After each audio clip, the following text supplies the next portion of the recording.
उड़ीसा के पुरी में भगवान सूर्य को समर्पित ये है कोणार्क मंदिर।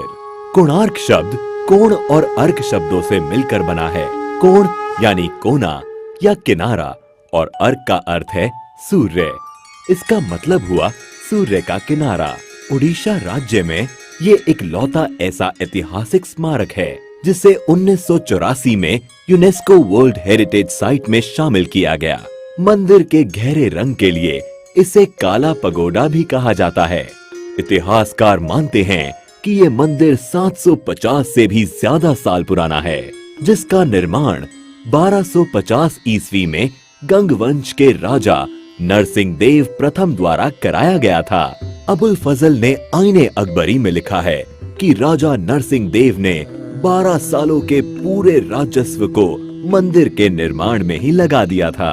इस मंदिर को पूर्व दिशा की ओर ऐसे बनाया गया है कि सूरज की पहली किरण सीधे मंदिर के प्रवेश पर ही गिरती है। कलिंग शैली में निर्मित इस मंदिर की संरचना रथ के आकार की है।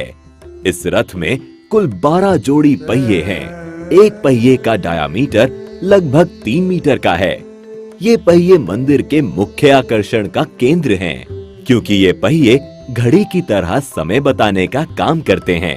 इसलिए इन पहियों को धूप घड़ी भी कहा जाता है। इन पहियों को आप इंडियन करेंसीज पर भी देख सकते हैं। इसके साथ ही इस रथ में 7 घोड़े भी हैं, जिनको सप्ताह के 7 दिनों का प्रतीक माना जाता है।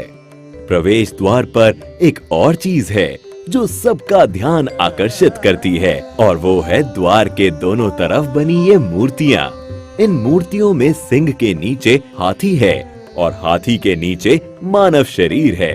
इन मूर्तियों के जरिए मानव जीवन की समस्याओं को अनोखे तरीके से पेश किया गया है। यहाँ सिंह गर्व का प्रतीक है, जबकि हाथी संपत्ति का। यहाँ ये बताने की कोशिश की गई है कि गर्व और संपत्ति मानव का विनाश कर देते हैं। माना जाता है कि मंदिर का निर्माण समुद्र के किनारे किया गया था, लेकिन पिछली 8 शताब्दियों में समुद्र से इसकी दूरी बढ़ती चली गई। कहा जाता है इसके लगभग 2 किलोमीटर उत्तर में चंद्रभागा नाम की नदी भी बहा करती थी, जो अब विलुप्त हो गई है। नदी के वहां होने को भी प्रमाणित किया जा चुका है। मंदिर से जुड़ी एक किंवदंती है कि इसके निर्माण में 1200 कुशल शिल्पियों ने 12 साल तक लगातार काम किया, लेकिन निर्माण कार्य को पूरा नहीं कर पाए। मुख्य आर्किटेक्ट बिसु मोहराना के बेटे धर्मपदा ने मंदिर के निर्माण को पूरा किया, लेकिन मंदिर के पूरा होने पर उसने चंद्रभागा नदी में कूदकर जान दे दी।